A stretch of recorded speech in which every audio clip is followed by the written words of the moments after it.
Everyone, ಇವತ್ತಿನ ವಿಡಿಯೋದೊಳಗಡೆ ನಾನು biggest data entry job ಬಗ್ಗೆ ಮಾಹಿತಿನ ತಗೊಂಡು ಬಂದಿದ್ದೀನಿ ನಿಮ್ಮ ಮುಂದೆ. ಅದು ಕೂಡ ತುಂಬಾ ಫೇಮಸ್ ಕಂಪ್ನಿ ಆಗಿರುವಂತಹ, ಎಲ್ಲರೂ ಕೇಳಿರುವಂತಹ ಫ್ಲಿಪ್ಕಾರ್ಟ್ ಕಂಪ್ನಿ ಕಡೆಯಿಂದ ಡೇಟಾ ಎಂಟ್ರಿ ಜಾಬ್ಗೆ ಹೈರ್ ಮಾಡ್ಕೊಳ್ತಾ ಇರೋ ಅಂಥದ್ದು. 10ನೇ ಕ್ಲಾಸ್ ಮೇಲೆ ಎಷ್ಟು ಬೇಕಾಗಿದ್ರೂ ಕೂಡ ಓದಿರ್ಬೋದು, 10ನೇ ಕ್ಲಾಸ್ ಓದಿದ್ರೂ ಕೂಡ ಸಾಕಾಗಿ ಇರುತ್ತೆ.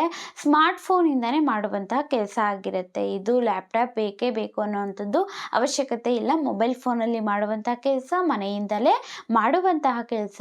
ಅಪ್ ಟು ನೀವು 25,000 25,000ವರೆಗೂ ಕೂಡ ನೀವು ಆರಾಮಾಗಿ ಸಂಬಳವನ್ನು ತಗೊಳ್ಬಹುದು ಈ ಒಂದು ಜಾಬ್ ಒಳಗಡೆ.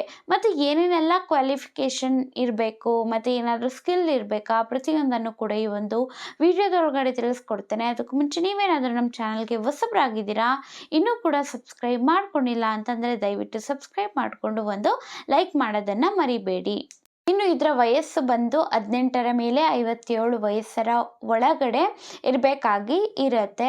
10th ಆಗಿರಲಿ, ITI ಆಗಿರಲಿ, ಡಿಪ್ಲೊಮಾ ಆಗಿರಲಿ, PU ಏನು ಬೇಕಾಗಿದ್ರೂ ಮುಗಿಸ್ಕೊಂಡಿರಿ. ಇದಕ್ಕೆ ನೀವು ಡೇಟಾ ಎಂಟ್ರಿ ಜಾಬ್ಗೆ ಏನು ಮಾಡಬಹುದು, ಅಪ್ಲೈಯನ್ನು ಮಾಡಬಹುದು. ಇದರೊಳಗಡೆ ಫ್ರೀ ಟ್ರೈನಿಂಗ್ ಕೂಡ ಇರುತ್ತೆ.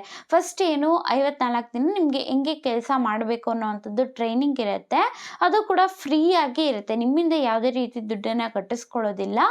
ಆದರೆ ಅವರು ಟ್ರೈನಿಂಗ್ ಕೊಡೋದ್ರ ಜೊತೆಗೆ ಅವರೇನ ನಿಮಗೆ 15,000 ರೂಪಾಯಿ ಅನ್ನುವಂಥದ್ದು ಕೊಡ್ತಾರೆ. ಅದೇ ರೀತಿ ಕೆಲಸ ಆದ ನಂತರ ನಿಮಗೆ 25,000ವರೆಗೂ ಕೂಡ ಸಂಬಳ ಅನ್ನುವಂಥದ್ದು ಇರುತ್ತೆ. ನೀವು ಓದ್ತಾ ಇದ್ದರೂ ಕೂಡ ಈ ಒಂದು ಜಾಬ್ಗೆ ಅಪ್ಲೈ ಮಾಡಬಹುದು.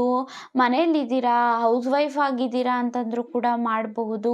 ಅಥವಾ ಕೆಲಸಕ್ಕೆ ಹೋಗ್ತಿದ್ದೀರಾ ಅನ್ನೋವಂಥವ್ರು ಕೂಡ ಈ ಒಂದು ಜಾಬನ್ನು ಮಾಡಬಹುದು. ಯಾವ ರೀತಿಯಾಗಿ ಅಪ್ಲೈ ಮಾಡಬೇಕು ಅಂತ ಅಂದರೆ ಶಾರ್ಟಾಗಿ ನಾನು ನಿಮಗೆ ಹೇಳ್ಕೊಟ್ಬಿಡ್ತೇನೆ ನೋಡಿ. ಗೂಗಲ್ ಕ್ರೋಮ್ ಇರುತ್ತೆ ಅಲ್ವಾ, ಅದರಲ್ಲಿ ಹೋಗ್ಬಿಟ್ಟು ಓಪನ್ ಮಾಡಿ ನೀವೇನು ಮಾಡಬೇಕು, ಫ್ಲಿಪ್ಕಾರ್ಟ್ ಅಕಾಡೆಮಿ ಅಂತ ಸರ್ಚ್ ಮಾಡಬೇಕು. ಅಲ್ಲಿ ಸರ್ಚ್ ಮಾಡಿದ್ರೆ ನಿಮಗೆ SCOA ಅನ್ನುವಂತಹ ಒಂದು ಅಕಾಡೆಮಿ ಇರೋವಂಥದ್ದು ಒಂದು ವೆಬ್ಸೈಟ್ ಕಾಣಿಸುತ್ತೆ. ಅದನ್ನು ಕ್ಲಿಕ್ ಮಾಡಿ ನೀವು. ಅದೇ ರೀತಿ ಸ್ಕ್ರೋಲ್ ಡೌನ್ ಮಾಡ್ತಾ ಹೋಗ್ತಾ ಇದ್ದರೆ ನಿಮಗೆ ಏನೇನು ಬೇಕು ಅನ್ನೋವಂಥದ್ದೆಲ್ಲ ಕೂಡ ಸಿಗುತ್ತೆ. ಒಟ್ಟಿನಲ್ಲಿ ಈ ಒಂದು ಜಾಬ್ ಮಾಡಬೇಕು ಅಂತಂದರೆ ಏನೇನು ಬೇಕು ಅನ್ನೋವಂಥದ್ದು. ಸೊ ಅವರು ನಿಮಗೆ ಹೇಳಿರ್ತಾರೆ ಏನೇನು ಬೇಕು ಅಂತ ನೋಡೋಣ. ಸ್ಮಾರ್ಟ್ಫೋನ್ ಇರಬೇಕಾಗಿರುತ್ತೆ, ಮತ್ತು ಗುಡ್ ಇಂಟರ್ನೆಟ್ ಕನೆಕ್ಟಿವಿಟಿ ಇರಬೇಕು, Aadhaar card, PAN card, bank account, ಮತ್ತು ನಿಮ್ಮ ಒಂದು ಪಾಸ್ಪೋರ್ಟ್ ಸೈಜ್ ಫೋಟೋ ಇರಬೇಕು, ಮತ್ತು ಏನಾದರೂ ನೀವು ಓದಿರಬಹುದು ಅಂತ ಹೇಳಿದ್ದೀನಿ. ಅಡ್ರೆಸ್ ಪ್ರೂಫ್ ಇಷ್ಟು ಕೂಡ ಇರಬೇಕಾಗಿ ಇರುತ್ತೆ. ಮತ್ತು ನಿಮಗೆ ಏನು ಟ್ರೈನಿಂಗ್ ಪೀರಿಯಡ್ ಇರುತ್ತೆ ಅಲ್ವಾ, ಅದರೊಳಗಡೆ ನಿಮಗೆ ಜಾಸ್ತಿ ಲೀವ್ ಅನ್ನೋವಂಥದ್ದು ಹಾಕೋದಕ್ಕೆ ಆಗೋದಿಲ್ಲ. ಏನಾದರೂ ಎಮರ್ಜೆನ್ಸಿ ಇದ್ದಾಗ ಮಾತ್ರ ಲೀವ್ ಕೊಡ್ತಾರೆ. ನೆಕ್ಸ್ಟ್ ಸ್ಟೆಪ್ಸ್ ಏನಿರುತ್ತೆ ಅಂದರೆ ಫಸ್ಟ್ ನೀವು ರಿಜಿಸ್ಟರ್ ಆಗಬೇಕು. ಆಮೇಲೆ ಒಂದು ಅಸೆಸ್ಮೆಂಟ್ ಟೆಸ್ಟ್ ಇರುತ್ತೆ ನಿಮಗೆ. ಅದಾದ ನಂತರ ಟ್ರೈನಿಂಗ್ ಆದಮೇಲೆ ನೆಕ್ಸ್ಟ್ ಏನು ಮಾಡ್ತಾರೆ, ನಿಮಗೆ ಸರ್ಟಿಫಿಕೇಟ್ ಕೂಡ ಕೊಡ್ತಾರೆ.